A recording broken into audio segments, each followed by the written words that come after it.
Well, good afternoon. Thank you, everybody, for joining us, and welcome. My name is Samantha Bishop-Simmons. I'm a Humanities Librarian, and I'm also the Assistant Coordinator of the Haricombe Gallery Exhibitions and Events Program. So today's public scholarship panel discussion is scheduled in conjunction with the Haricombe Gallery exhibition, which is streaming right over there on our screen, Taking It to the Streets, Connecting Communities and Universities Through Publicly Engaged Academic Work. Our lecture events are developed to showcase the rich collections, interdisciplinary scholarship, and creative work found at KU, and the vast resources which support this research. So this afternoon, we're particularly pleased to welcome these public scholars, all of which are highlighted in the Taking It to the Streets exhibition. It looks like we may have our fourth coming on in, so I'll say this slowly. We have Jomella Watson-Thompson, who is the Director for the Center for Service Learning and Associate Professor of Applied Behavioral Science. We have DeCicco, PhD candidate in the Department of Ecology and Evolutionary Biology, and Steven Maynard-Moody, Professor in the School of Public Affairs and Administration. Okay. And then we also have coming Mercedes Lucero, author and founding member of the Black Lawrence Art Collective, whose work, making the best entrance. Mercedes' work is also featured on some of those posters that are hanging over there. So we're very happy to have the four of them today. So this is going to be very informal. We would love to hear any kinds of answers that you've got to these questions, and we look forward to hearing questions at the end as well for our panelists. So as the exhibition Taking It to the Streets highlights, many platforms are used to provide accessible, research-based communication to the community in the hopes of enriching public discourse. So some examples of such platforms include independent news organizations, op-eds, arts and media formats, community archives, podcasts, all sorts of things. So my first question is, can you each give a brief introduction to yourself and the types of public platforms you use to share your research? And whoever can start, who is ready? Thanks, Jomella. So I'm Steven Maynard-Moody. So I'm a public policy scholar who works in what we call Pasteur's Quadrant. Which is use-inspired fundamental research. So actually my work primarily speaks to other scholars, but I'm very committed to the idea that how we understand things, social problems, both guides our responses and our non-responses to the needs of communities and people. So I've actually had over a pretty darn long career, I've had two research projects that have gotten considerable public attention. Most recently, and that's the one that's focused here, was my book and research with Chuck F. and Don Hyder-Markel on police stops. And this was actually an NSF-funded research project. And for those of us who go for NSF grants, they actually require both the twin values of intellectual merit and broader impacts. And broader impacts actually used to be you hired a couple of grad students. But that doesn't work anymore. So there is actually built into a National Science Foundation funding, whether it's in the social sciences or ornithology, you actually have to talk about broader impacts of your work. So actually the book that came out of that project, Pulled Over, was published just before sort of the long, smoldering problem of racialized policing kind of burst into flames right after Ferguson. And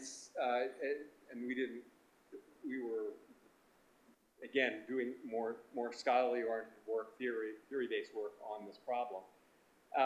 But we did actually broaden our audience and wrote some op-eds for the Washington Post. We did some things for a couple of pieces for the Washington Monthly, which is another area.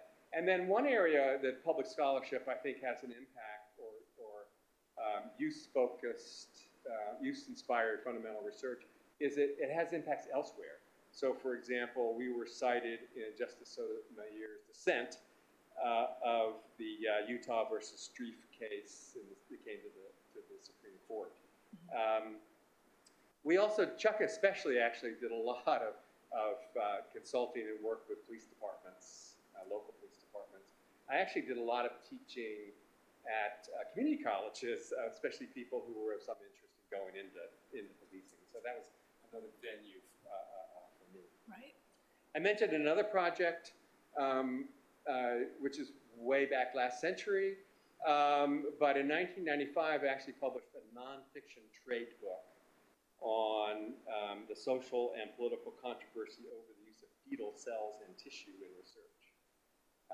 And that piece of work actually, there's actually echo. I don't know if you noticed when there was controversy about some of the mRNA vaccines that were tested using fetal cells, that it sort of came back a little bit. But that work actually, I had lots of interviews. I was actually on Fresh Air, which was kind of cool.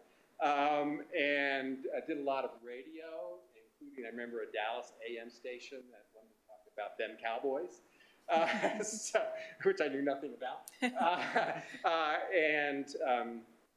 Yeah, so those are and that was sort of my one sort of deliberate effort to write for a non-academic, initially for a non-academic audience.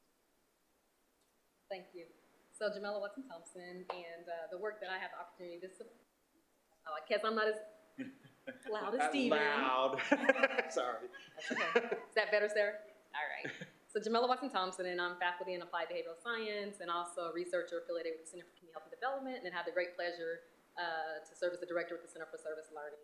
And really what's a theme through all that is really thinking about how do we support community-engaged scholarship, which is a form of public scholarship, and we're thinking about really the integration of our research, our teaching, and our service or our outreach endeavors in ways that support impact. And so the way I had the great opportunity to work with colleagues to support work, it's in the areas of youth and community violence prevention, basic youth and neighborhood development, and then also examining how do we support community-engaged scholarship in itself as an approach.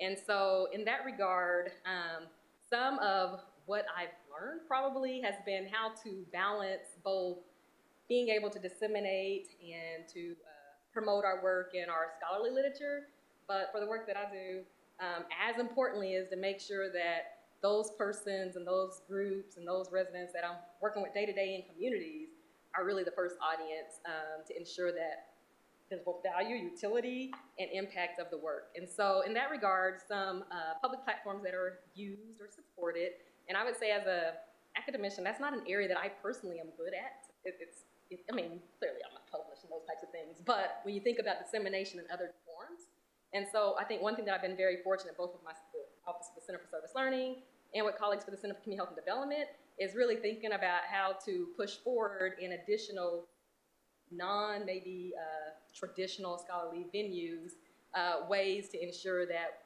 those in the community, broadly speaking, are able to access and that we're able to co-learn and support. And so in that regard, in addition to public publications and those types of things, which for me, I found kind of Google Scholars is a pretty easy access point, and maybe it's not the most, but that's how people can find pretty quickly that don't maybe always have access to our more traditional outlets. Additionally, I've also found in general a social media platform. So LinkedIn is a pretty good way to push out work and to be able to also think about how to be able to communicate that work to not just scholars or academicians, but also to community partners and to those more broadly. So I think thinking about those dissemination outlets and public platforms that people, well, of course, I'm talking to the experts, but that people have access to that are not behind paywalls are very important. Additionally, in this age that we're currently in, thinking about social media platforms in general are important. And so our website, to kind of take your model, one of the key ways I think I'm really learning how to think about this pushing out of public scholarship is through an initiative that relates to the Youth Violence Prevention Center, Kansas City. So had a great opportunity to lead one of 5 youth violence prevention centers in the nation. through supports from the Center for Disease Control and Prevention. And both the Center for Disease Control and Prevention, as well as our network of youth violence prevention centers, really think pretty collectively about ways that we're able to push out and disseminate. So some opportunities have been through things like Facebook Live. That's how CDC, a federal government organization, is oftentimes thinking about how they're tapping more broadly into supporting some of the research and some of the work. Additionally, thinking through just basic venues as well. Our website has been very helpful, quite frankly. WeThrive.org, WeThrive.org, is where we're able to kind of archive a lot of what we are able to disseminate about the research, but in more public-facing ways. And so that includes from media outlets, because a lot of the work we do is community engaged. We've established partnerships as part of our coalitions that actually have media outlets as part of those coalition members that are able to think about how to push out some of the work. So I think some of the work that's being featured in the exhibit relates to some of those opportunities and efforts as well. So basic traditional news outlets, and I would say that oftentimes when things are able to get picked up from KU News or other ways have been helpful, and then many others are able to pick it up from there, and oftentimes outlets that I wouldn't necessarily think would be interested. Additionally, videos have been very helpful. So I serve a youth population as well as basic community members. So if we can do very quick, short videos, which is what people are schooling me on, right? About the research, about the work, and most importantly, leading with the impact, and not just Jomella's voice, right? But showing and demonstrating that in live and active ways that then leads to the, research, the quantifiable data seems to be a pretty effective approach in which we've been able to get some interest. So it's both promotional, but it's also pushing out the research. And then I would say as well, I am affiliated with Center for Community Development and our team for Center for Service Learning Partners now, but the Community Toolbox, ctb.ku.edu, is a resource that allows for drawing in of examples and resources to a vast array of stakeholders, both hopefully nationally, internationally. And so that's been another way to be able to, in a very practical way, embed some of the research findings and what I would think about as more of the gray literature, right? Which to me is the opportunity point, because I need us to make sure we're contributing in scholarly ways, but I most importantly need those in communities to know the work that we're doing. And so the only other thing I would note, and this is working with community partners, and they've kind of reminded me, you gotta think about access for those who may not always have internet or web-based forums accessible. And so what I'm finding again really is that partnering with outlets like neighborhood groups, faith organizations, to have printed forms and versions of information, infographics. Communities love infographics. I'm horrible at making them, so I have to partner with wonderful creative people. But quick infographic 2-pager that can tell the story in printed form, so that everything is not always digitized is great, but for other modes, I've also found, and my community partners have schooled me again, quite frankly, on the importance of that. So I will stop there, and I will share with Luke. I'm also not very loud. Yeah, I'm Luke DeCicco. I'm a PhD candidate at the Biodiversity Institute here, so the Natural History Museum. So yeah, very much different stage of career. But I am moving into the collection manager position here at KU later this coming winter. Yeah, so definitely like wrapping up my more academic training per se and moving into a professional position. But yeah, I'm trained, finishing up the training, but trained as an evolutionary biologist, doing lots of basically genomic work to essentially answer questions related to how you describe and how the biodiversity of the planet or certain regions or certain groups came to be, and understanding that. So that's the specific professional research side of it is basically heavy genomics, computational stuff, writing academic papers, getting grants, all that stuff that you have to do to be able to get a job. My research is museum-based, so collections-based. The project that's highlighted in this is this red-tailed hawk project that we have going on, which I'll touch on a little bit later. All of them are, it's all related though. It's all trying to understand and understand the biodiversity and variation that we observe on this planet. And lots of times it's focused on taxonomically more shallow scales. So looking at, say, geographic variation in a certain species. Why is that? Why did that come to be? Why is that advantageous? What's controlling it? What are the genomic regions that might be linked to some plumage adaptation, etc.? And all that's based through the museum and the active collections that we have going on there and the genomic resources that we have there. It's something that we struggle with a lot, though, is that we're trained and we have to, have academic output, research output to be competitive for jobs. But we do oftentimes we fail, quite frankly, or do very poorly at the public outreach, the engagement, which is very unfortunate because it's incredibly important. And most researchers got into research because they got connected with something sparked their interest. And that is due through exposure and bringing students or community members, it has to be accessible and exposure. So that's another large part of just what we're trying to do. And so the Red-tailed Hawk project is interesting because we're trying to, it's a useful project for that aspect because it's a charismatic large bird that pretty much everybody knows exists. And by giving public presentations, we've got a website, we've got a relatively active Facebook page, we've got a relatively active Instagram account. By taking this common bird and being able to ask a lot of really interesting evolutionary questions from that system and learn completely new unknown things it's a useful kind of, I don't know what you'd call it, useful example of, because you can connect with people with that and then kind of bring them along to ask these more interesting, or not interesting, more nuanced, detailed questions. So stuff like that is really useful. From more the museum side of things, we've been going through a lot of interesting discussions on accessibility. The research collections here at KU are world-renowned. We have a phenomenal research natural history collections, birds, mammals, reptiles, amphibians, etc. Incredibly important.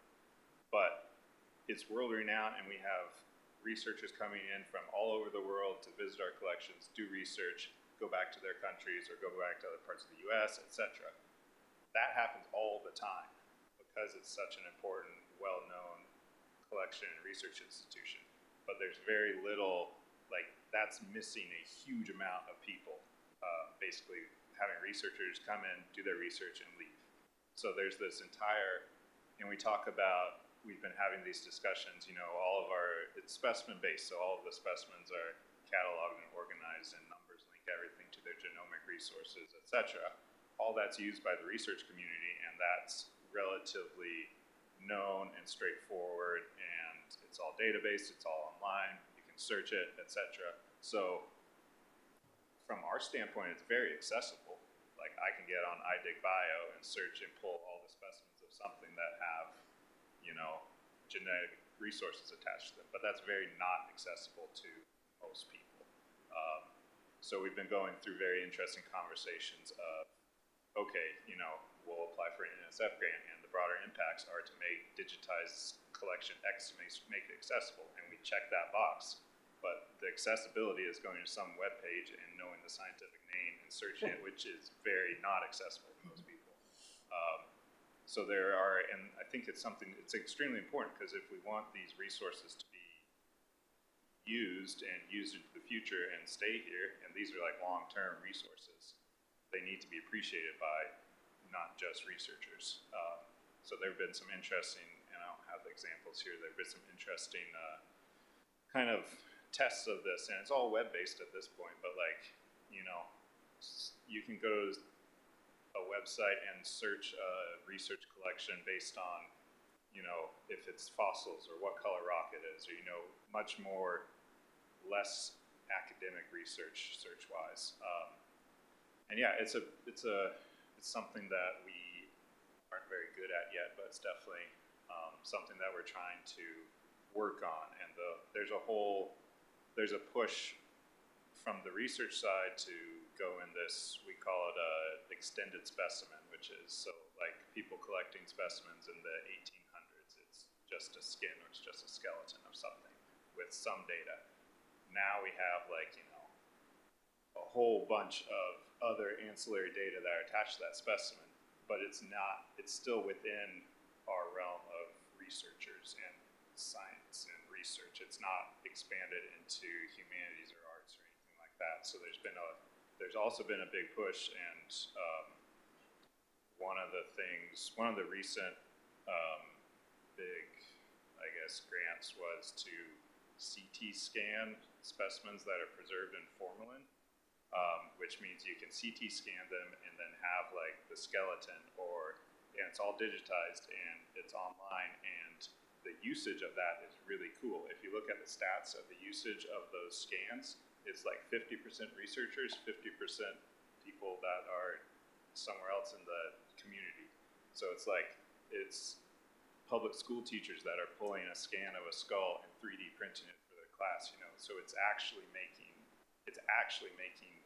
our collections more accessible, and realizing that that's actually touching a lot more people, and trying to kind of not piggyback, but do more things like that to actually make our resources more accessible. I don't know, I'm no expert in it, but that's the broader idea where we're trying to go, because we've realized that despite all these NSF grants and broader impacts and digitization, we're still very insular within the research science thing, and we're trying to change that. Does that cover it? Hello. Okay, let me make sure this is not too close. My name is Mercedes, also go by Mercedes, and I learned that today was opening day, so for Royals. I'm like the last person who knew, so there's a lot of traffic. But I am, I guess, like got the whole spectrum here. I'm like a recent grad, so 2019, I graduated with my doctorate from the English department. So I was studying English literature, but like specifically looking at like trauma theory and narrative responses to trauma. So I'm a writer, and I think my time in grad school has definitely expanded what that means for me. I feel like a translator, a documentarian, and I think a lot of that has been shaped by sort of digging into like the personal, right? I feel like a lot of artists and writers maybe start there. And I think that kind of led me to about halfway during the PhD program, I was looking for ways to kind of, okay, what's next? And looking outside of academia for opportunities, and I think that just opened a whole, I don't know, when you're in grad school, you're kind of siloed and you're like, okay, this is my thing, I've got it all figured out. But having the room to kind of toy with, other possibilities was really exciting. And so the Hall Center for Humanities has a great applied humanities program, and I just found so many resources and so many folks who just connected me. And that's how I kind of got started at Hallmark. So I'm a senior writer at Hallmark right now. Yes, I write cards, but I do a lot of other things for them. I know, it's like the first question. I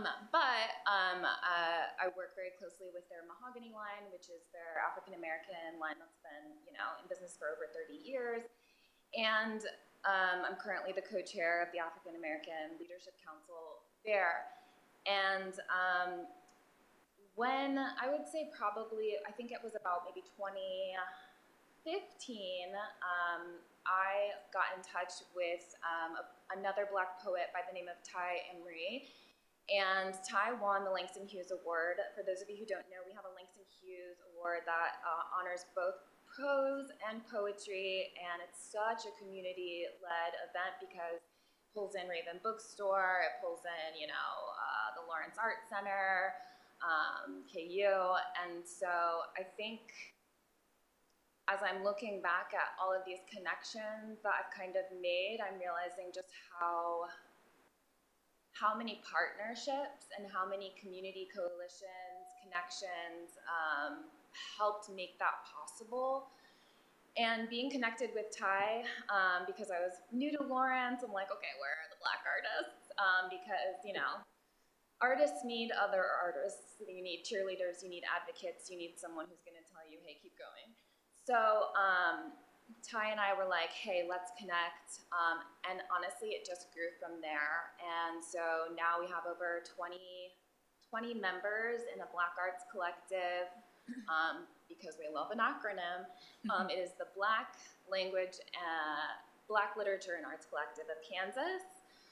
So we call ourselves Black Lawrence. Hopefully there will be, you know, a Black Topeka, maybe someday Black Wichita. But that's kind of how it started. And originally it just started as a place to kind of build each other up. We have artists, graphic designers, writers, poets, people who have been into grad school, people who haven't, singers, photographers, so just like a wide range. And I think that's something that I'm really invested in, is sort of this interdisciplinary connections. It's so interesting to me how much that matters. That specialization is important to have that expertise, but I also think, you know, it's easy to get siloed into those kinds of really myopic like views. And so, yeah, we since then started expanding outwards. So small public events, open mics, things like that, inviting the community to kind of speak, share their poetry, share their artwork. I think for artists, a lot of the research or sometimes the scholarship comes through the art. And I think for me, part of being in a collective is not only sharing that, but also learning from others. And I have learned so much from folks who are on my collective, and some of the additional like events that we've done, and we've kind of started like more getting more involved with programs. So for example, we recently led a zine workshop with the youths at the Lawrence Public Library, and that was for Martin Luther King Jr. Day. And you know, we're doing arts and crafts. We're talking about the history of like the zine, what that means. But then we're also like putting up a slide to kind of share some of the research, the background, the history.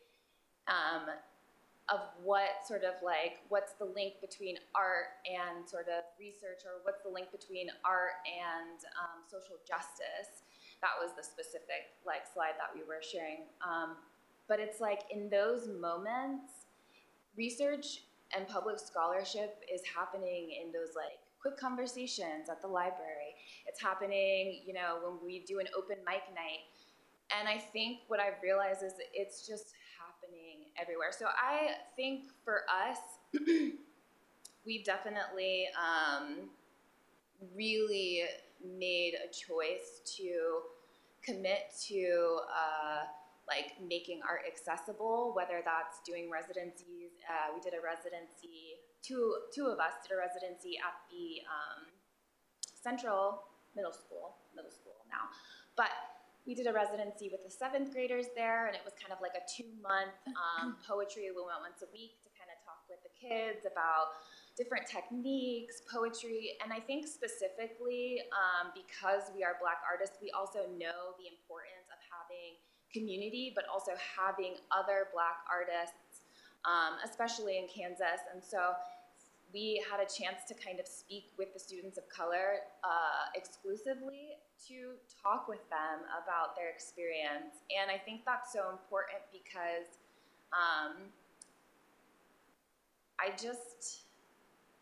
it's hard for me to imagine the impact that would have had on like a young me. And so I think I'm always thinking of that. And speaking of some of our, you know, initiatives, what are we hoping to do? I think part of our goals right now, we've really built this group, I think thinking of the longevity. Okay, so like how do we bring in like new members? Like what's the next sort of iteration of this? And that involves a lot of community connecting. It involves going to events. So recently at the Langston Hughes Award, I got to introduce a wonderful poet, I forget her name, but just getting a chance to know like, oh my gosh, I had no idea that you were in Lawrence, you're a student at KU, and who's very interested in joining Black Lawrence. So it's part of like showing up to community events, talking, engaging with people, and bringing them in. And then I think another thing is making sure that like new members are able to know. So I think part of it is the visibility. We obviously do like, I shouldn't say obvious, but we have a website and we have, Facebook is probably our biggest platform, but I think there are, you know, some members who are wanting to like get away from that. So we've been talking about, you know, like different platforms and spaces that we can use, and different ways that we can, you know, invite members in. And then also just thinking about like the continued work that we're doing with receiving grants. Our collective has received grants for individual members to focus on projects. So this is a really great example. We put together, one of our members wanted to write, had a book of poetry that was like ready to go. Well, we have writers, we have editors, we have graphic designers. Let us come together and kind of bring this thing to life. And a lot of it is about, you know, Black masculinity. And I think a lot of our work, however it shows up, really starts from a very embodied and personal place. And so, yeah, I just hope that it continues to grow. And I really, again, like I said, maybe we'll see more Black arts collectives across Kansas. But yeah, I really appreciate the time. I'll stop there. Well, thank you all very much for your generous answers. I think it's very evident. No, really, I think it's very evident that this is something that engages you clearly intellectually, but it's also a passion and a commitment. And I think it's especially interesting hearing not only the opportunities that you sought intentionally, but also hearing about these other opportunities that came about as a result of these connections and seeing them sort of flower off in different directions. That also brings me to thinking about the publics that hear you and some of those responses that you get. So being a public scholar is known to come with both risks and opportunities, I think many of which you mentioned already. So downsides might include the time and energy required to create and publish scholarship and creative works that are not seen, like as Luke was mentioned, as he's trying to get a job, how is this being measured? What kind of metric is it? Or if it's personal artistic creation, the potential risk of public backlash and that being very like embodied. So what are your biggest concerns as scholars and creators in making your work available through these public-facing platforms or in working so strongly with community engagement?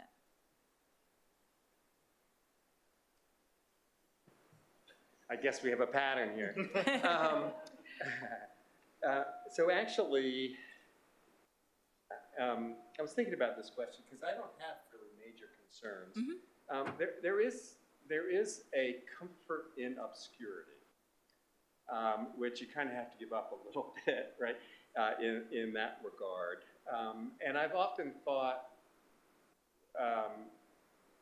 if I have a concern, it's how I can both assert and kind of manage my message in a venue that is less obscure than a lot of the scholarly things that I do. And then the only other thought I had, which is maybe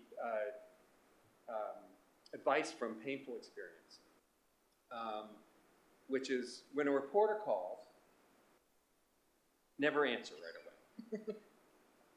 Okay, right. So you always say, I'm really interested in talking to you. I'll call you back in 30, 40 minutes when I'm free. Right? And then I spend those 30, 40 minutes figuring out what I want to say. Because they're really good at making you say things on the spot that may not really be what you want to say. So it's a deliberate effort. I have some minimal control, but some effort to control what I communicate. And it's easier to do that when you're writing stuff, like an op-ed. But when you're called and you're just talking, and and they're pretty good at getting you to say things that you regret saying. All right. So that's the one advice I have from painful experience. And it sounds like my pain is shared. So we'll pass it on. Well, I think that's actually a wonderful tip. Is that I'm kind of the same way now, and I had to move to that place where call back, we can schedule a time. It can be on your calendars. It has to be relatively time sensitive depending on what they want to get out there, but I think that's a great tip. So I would just note, as someone who's moving, hopefully, into, full professor, but has gone as a engaged scholar all the way through. So from the graduate experience to, assistant professor to associate to now the next level. But part of that, I would say, is really what I would consider the double taxation, like to be able to ensure that the formats are out there in ways that are community friendly, community accessible, as well as knowing that you need to hit certain milestones in regards to traditional scholarly forms of scholarship and publication as well. It does create a double tax.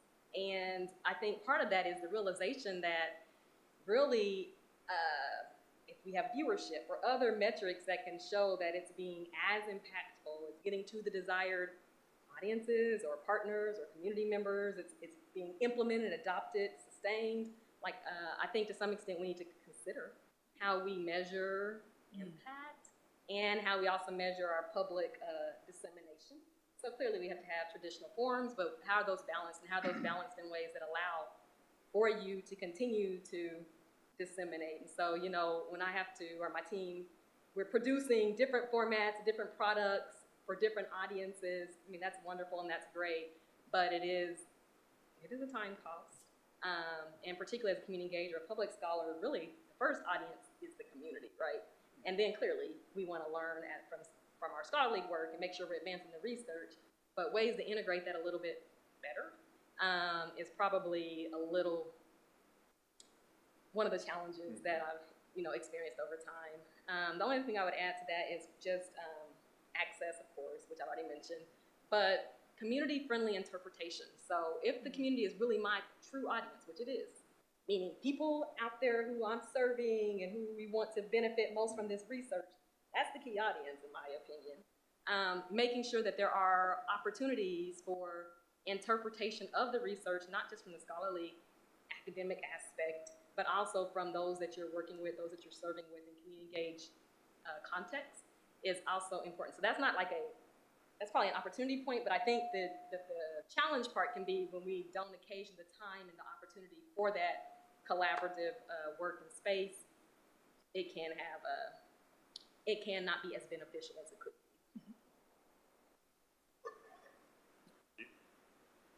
Well, I don't have any reporters calling me right now, so I'll write it down though. I'll keep that in mind. Yeah, we will take that. Yeah. I guess I'd like to kind of touch on the intro to that a little bit before I move into the actual question, that it is definitely especially as a graduate student, we've got, it's not discouraged. We talk about this basically all under education and outreach, whatever that actually means or whatever that actually comes to be, or community engagement. It's not discouraged, it is encouraged, but you're there. My interpretation was you're there basically to prove yourself and learn and do good work so you have a good resume to be competitive for a job that you want. And oftentimes, unfortunately, I think these other aspects kind of fall by the wayside. And it's very much, it's a student by student thing, and I'm not saying that I'm great at it, but you see students that put the time away to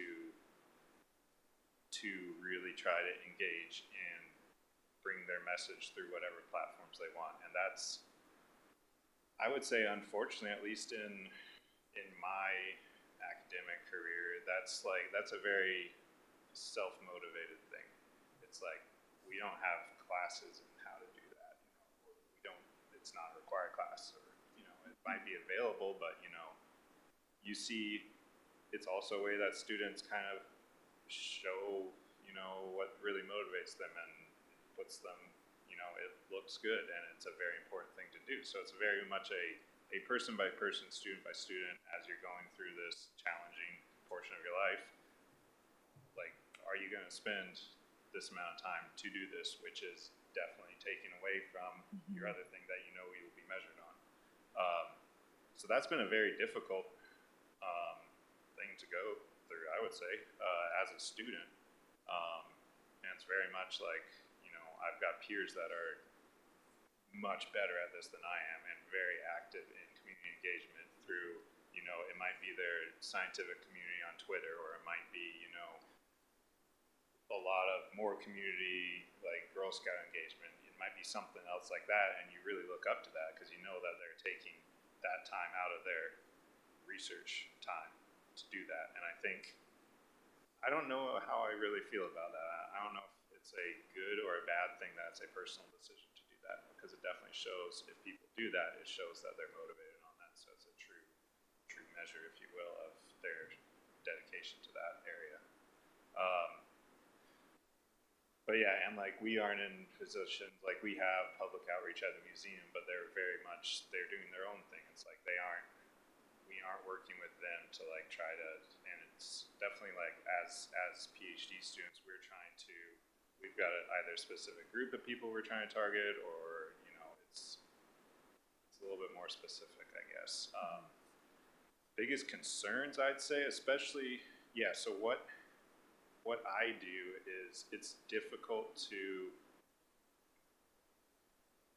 communicate appropriately and with commonalities with because I mean, the field that I do daily would be difficult we find it difficult to talk about to anybody we might run into on the street, but figuring out how to make those connections, those commonality points, is extremely important, because that gives you some place to start a conversation from. If I ran into somebody and they're like, what do you do at KU? And I say, oh, I resequence genomes and align them with MPileup and BCF tools, like, that's not going to do anything. But if I say, and that's what I was just doing before I came here, if I say, I'm really interested in understanding, why do we see the diversity of birds we see in Kansas or whatever, trying to find those commonalities. And I think to actually get to the question, biggest concerns is misinterpretation of what we do. And that's it's a huge concern for me, and it needs to be addressed through appropriate, because it often is misinterpretation, and it needs to be better on our part as the people that are trying to communicate, is to have common understanding and start from that, and then start at the commonalities of interest. So we deal with this with permitting agencies all the time. We oftentimes go in there and we're butting heads immediately, and we're like, no, we need to step back, be like, I'm doing this right now, I'm applying for collecting permits in Nebraska. I'm like, let's go at this from, we're all trying to understand biodiversity within the Great Plains better. This is where this is our common interest. We're all trying to do this sustainably and scientifically, etc. So I personally think that's very important. And yeah, my biggest concern and challenge is how to disseminate and interact in a way that people understand it and don't misinterpret that. Yeah. That's such a good one, because Thanks, I think, just made it up. because I think I hadn't realized until I left grad school and was kind of working full-time at Hallmark, it took me a few years to kind of re-engineer my elevator pitch in a way that made sense to other people. And I think because I had just been sort of in academia for so long, it wasn't reflected to me that didn't, that wasn't going to translate. So I think that was actually getting out of academia, being sort of out in the community, really helped me, taught me a lot about how to communicate. And I think that, so I'm also first generation college student. And so I think part of it for me is also thinking about like, I'm like, well, dang, like this is, I've learned so much. I have all of this, like this, I wish that everyone had access to be able to dive deep, get curious about something that really matters to them. And so I think for me too, it's also a matter of taking everything or like relevant things that I've learned and sharing them. And so that might look like, gosh, I think maybe last summer, one of our members, we did put together like a queer theory, like reading list, scanned all the PDFs, all the documents, made a Google Drive, went rogue, and just, I think that open access is a huge conversation that can also allow us to like have more. That became like a Twitter thing. We had like a little hashtag. And I think that also is exciting because it allowed us chances to engage with folks that maybe we didn't know, but also outside of our group, maybe outside of, Kansas. And it really was just like, hey, did anything stand out from the reading? We're talking back and forth about it. Maybe they didn't understand something. Well, we have like PhD like candidates who are, Anthony, who led this, that's his area of study. And so it looks like stuff like that. But we've also talked about sort of like, I would say the biggest kind of, our biggest concern as just like a community and collective, we have no shortage of ideas. Like, we have lots of ideas. The funding is probably one of the biggest things that, kind of challenges us to be more creative, to find solutions, to reach out to partners and people. And I think it's helpful because it really has forced us to make or build relationships with people to find out more information to how we can make this happen. And so from grant writing, that's been very helpful, but we've also talked about, 501c3 so that we can have, donations and what does that look like? So there are conversations, I think, happening around that.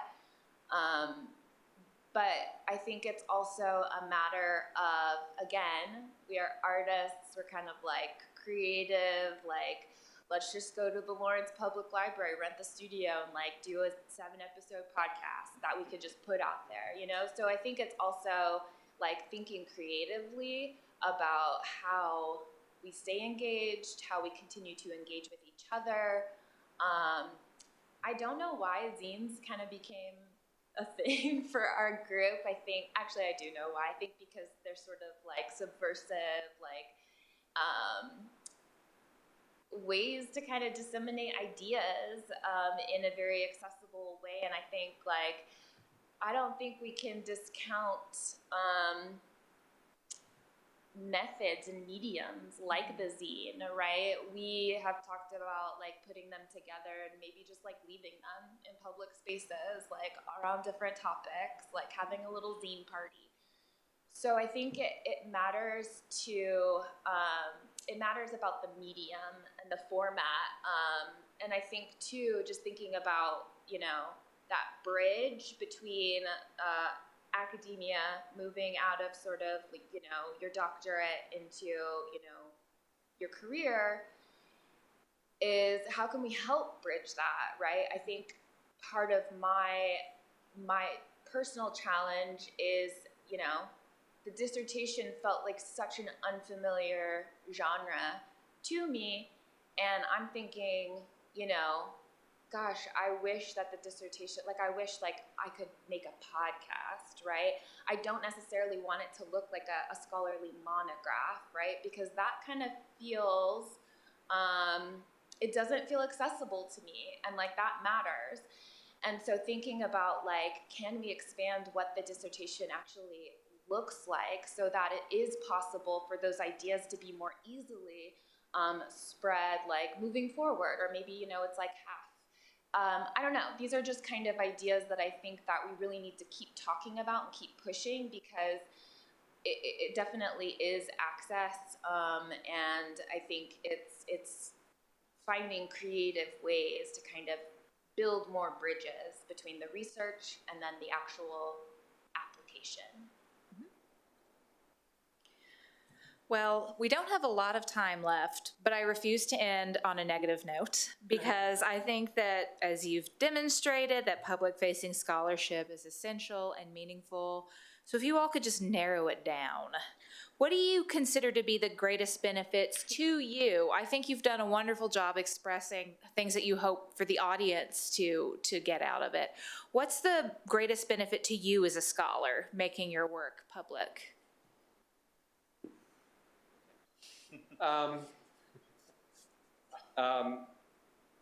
I would say I'm definitely a scholar first, and that's my call.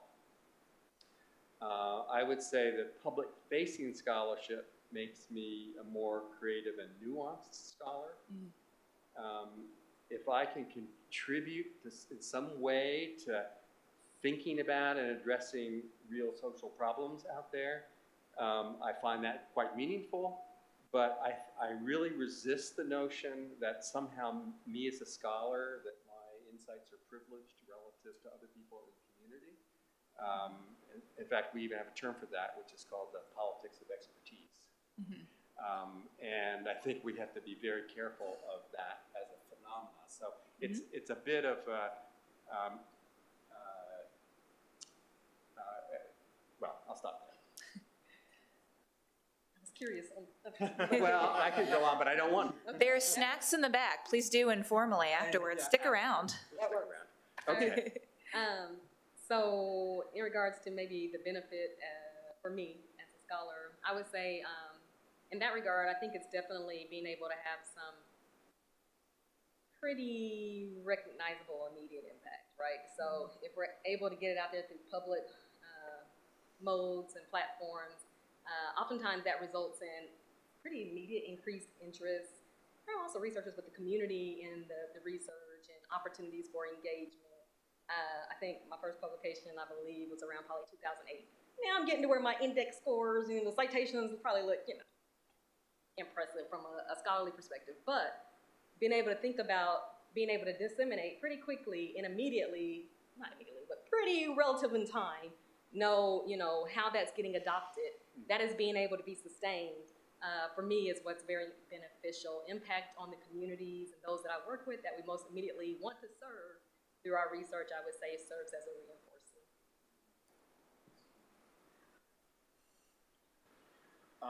Let's see. I think so. What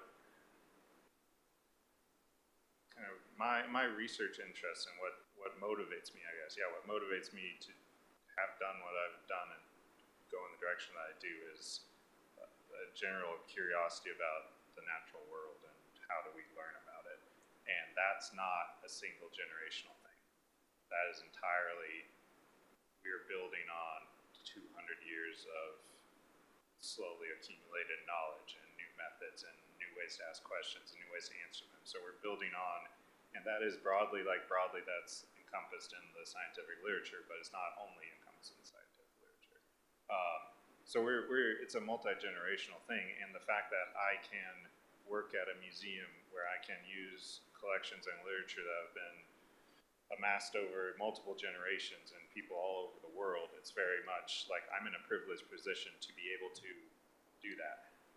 Well, not only just be in that position, but having those positions and those institutions there.